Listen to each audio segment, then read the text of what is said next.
Dios les bendiga a todos en el dulce nombre de nuestro Señor Jesucristo. El título de este mensaje es Dios mío, ¿por qué Gopher? Y vamos a tomar el libro del Génesis en el capítulo 6 y el verso 14. Hazte un arca de madera de Gopher.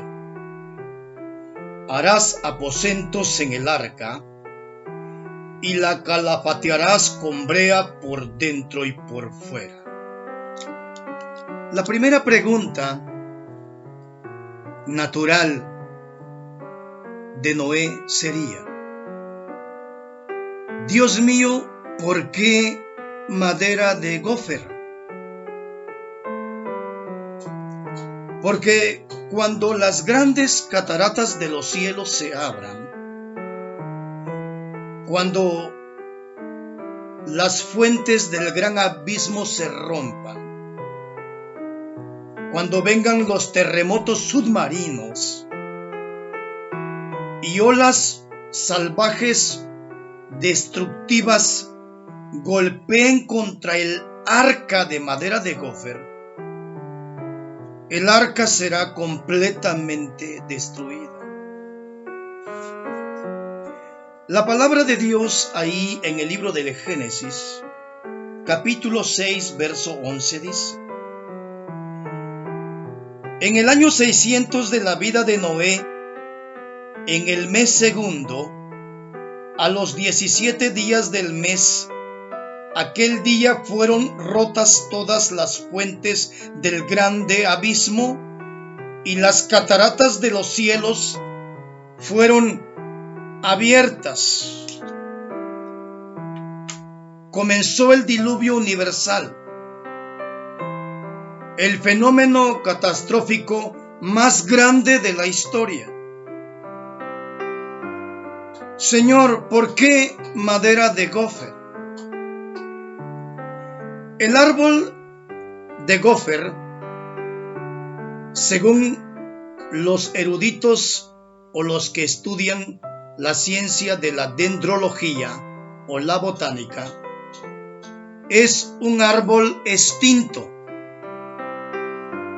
aunque algunos arbitrariamente han propuesto la madera de ciprés, cedro o pino. No deja de ser una teoría. El original dice madera de Gopher, y los eruditos dicen que ese árbol ya se extinguió. Mas proponen o afirman que la madera de Gopher era una madera muy blanda, tenía celdillas. Era una madera o un tallo o madera que absorbía rápidamente los líquidos. Por ejemplo, tenemos al árbol de papayo. En algunos países le llaman árboles de bombas, árboles de melones o árboles de papayos. Es una planta arbústica, así le llaman, que se da mayormente en los trópicos. ¿Qué pasaría si a usted le dijeran: haz un barco de madera de papaya? Usted pensaría que la persona que le está proponiendo eso está bromeando. Bueno, Dios le dijo a Noé: haz un arca de madera de Gopher. Dios siempre ha sido un Dios muy sencillo, muy humilde. Lo vemos en toda la historia de la Biblia. Nació en un pesebre. Siendo el dueño del universo, nació en un pesebre. Así que Dios ama la simplicidad, porque por medio de la simplicidad su poder se manifiesta. En la debilidad su poder se hace visible. Así que Dios le dice a Noé: haz un arca de madera de gofre. Pero no quedó ahí, sino que le dice Noé: no te preocupes, la vas a calafactear por dentro y por fuera. Esa palabra calafactear viene de cafar, y esa palabra cafar viene de caporet. K de kilo A, P, P, O, R, E, caporet con TH. Caporet, que significa cubrir, cancelar, redimir.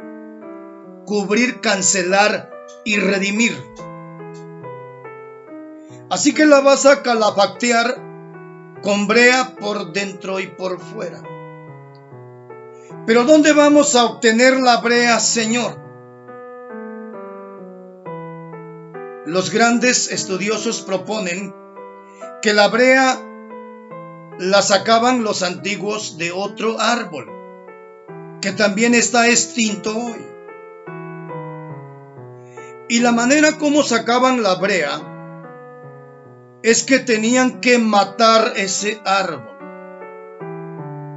Tomaban un garrote y golpeaban sistemáticamente el árbol. Golpeaban su tallo, sus ramas, de manera que el árbol daba toda su vida. Y su vida consistía en un líquido blancuzco que los antiguos tomaban en un lebrillo. Tomaban un lebrillo, una cubeta, y tomaban todo ese líquido blancuzco y lo llevaban a hervir. Y cuando ya estaba hirviendo, con un hisopo especial, aplicaban la brea caliente en las junturas de la madera del barco. En el caso del arca de Noé, aplicaron la brea de ese árbol por dentro y por fuera. Ese árbol tenía que morir para que el arca, que representaba la salvación de la humanidad, pudiese existir en medio de la tormenta, en medio del diluvio universal, pudiera salir a flote, podría sobrevivir. Ahí tenemos esos dos árboles. Pero hay un tercer árbol, el árbol que se le conoce como el árbol de la vida, Jesucristo, la vid verdadera, el árbol plantado junto a corrientes de aguas, pero también el árbol verde. Ahí en Lucas, capítulo 23 y verso 27, dice así: y le seguía gran multitud del pueblo y de mujeres que lloraban y hacían lamentación por él. Pero Jesús, vuelto hacia ellas, les dijo: hijas de Jerusalén, no lloréis por mí, sino llorad por vosotras mismas y por vuestros hijos. Porque he aquí vendrán días que dirán: bienaventuradas las estériles, y los vientres que no concibieron, y los pechos que no criaron. Entonces comenzarán a decir a los montes: caed sobre nosotros, y a los collados cubridnos. Porque si en el árbol verde hacen estas cosas, en el seco, ¿qué no se hará? Hace aproximadamente 2000 años, como usted sabe, vino el árbol por excelencia, el árbol tipológico por excelencia, el árbol Jesucristo. Dios levantó esa semilla y esa semilla se volvió un árbol, pero ese árbol en el siglo I también tuvo que morir. En el siglo I ese árbol fue golpeado. Todo el líquido vital de ese árbol fue sacado. El tallo, la madera y las ramas de ese árbol, del árbol de la vida, fue golpeado sistemáticamente, de manera que toda la sangre de ese árbol, toda la preciosa sangre de ese árbol fue completamente sacada, de manera que ese árbol quedó sin una sola gota de su vida o su líquido de vida. Y ese líquido de vida es la sangre de Jesucristo, el cual el Padre eterno ha aplicado por dentro y por fuera de nosotros, para que nosotros pudiéramos vivir en este mundo cubiertos con esa bendita sangre, para que pudiéramos caminar en medio de las turbulencias de la vida, en medio de los huracanes de la vida, que pudiésemos caminar por un camino en donde comúnmente hay desánimo, en donde hay a veces desaliento, en donde está el diablo y sus demonios siempre acechando, pero que pudiésemos nosotros estar cubiertos por dentro y por fuera por medio de la sangre del Cordero. Bueno, este árbol murió en el siglo I. Jesús dijo: si el grano de trigo no cae y muere, no puede llevar mucho fruto. Pero si cae y muere, llevará mucho fruto. Muere en el siglo I, pero da fruto en el día de Pentecostés. En el día de Pentecostés se levanta otro árbol, la iglesia redimida por medio de la sangre del Cordero. Comienza un tiempo glorioso, pero también comienza una persecución que nace en Jerusalén y llega a Roma y se extiende en todo el mundo conocido. Vienen las persecuciones desde Nerón hasta Diocleciano, y la semilla y ese árbol es totalmente devastado. Comienza una época que se le llama la época del oscurantismo.